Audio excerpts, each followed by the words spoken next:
Well, I'm glad somebody is starting to see through the smoke screen, the entire smoke screen once again.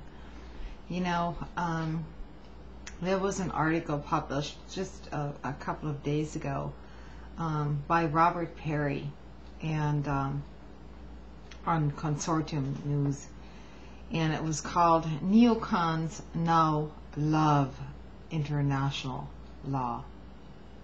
So let me quote some excerpts from this.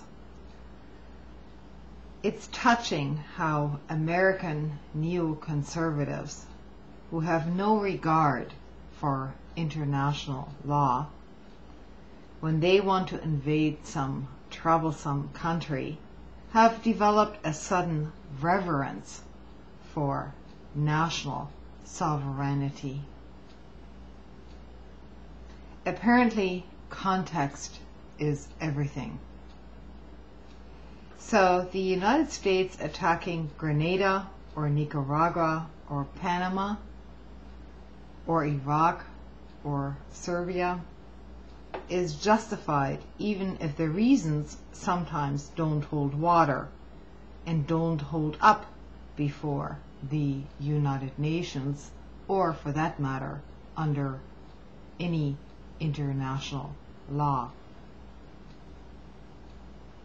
U.S. newspapers such as the New York Times and the Washington Post today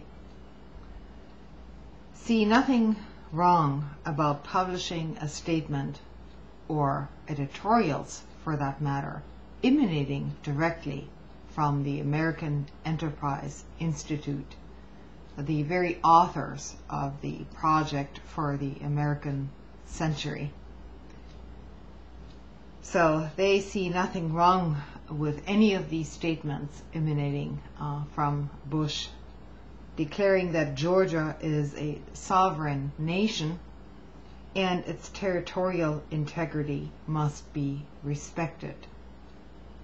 Evidently, they see no contradiction or any kind of hypocrisy going on.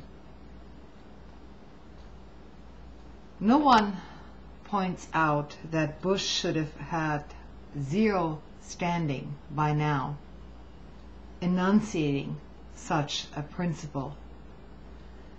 Iraq also was a sovereign nation, but Bush invaded it under false pretenses, thanks to neocon think tanks, which are once again their most eminent spokespersons once again are being published in our major newspapers, that being the Washington Post and New York Times today, in terms of this situation going on between Russia and Georgia.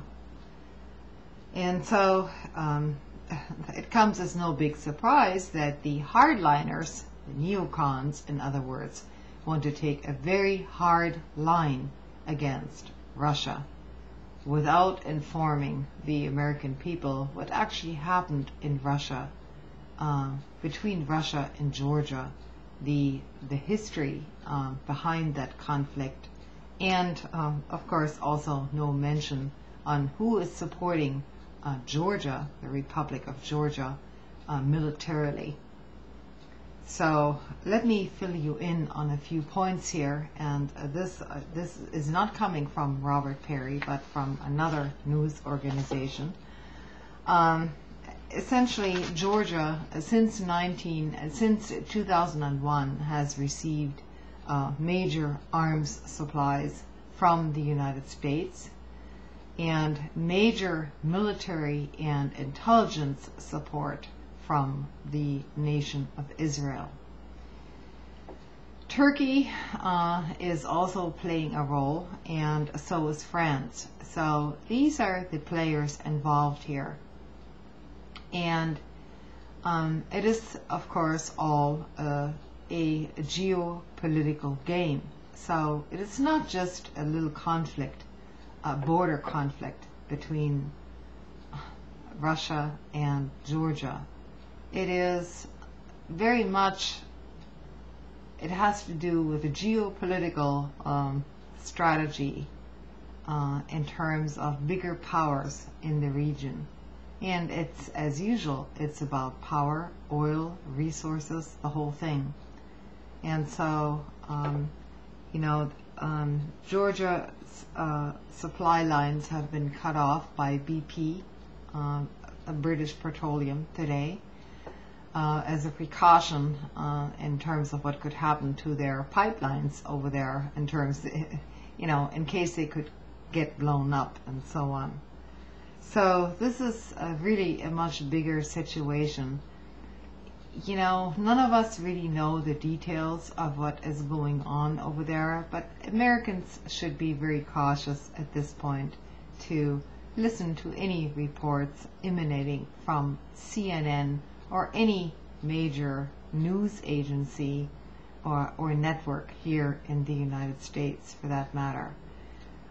This has been an ongoing regional conflict for quite some time, ever since the collapse of the Soviet Union.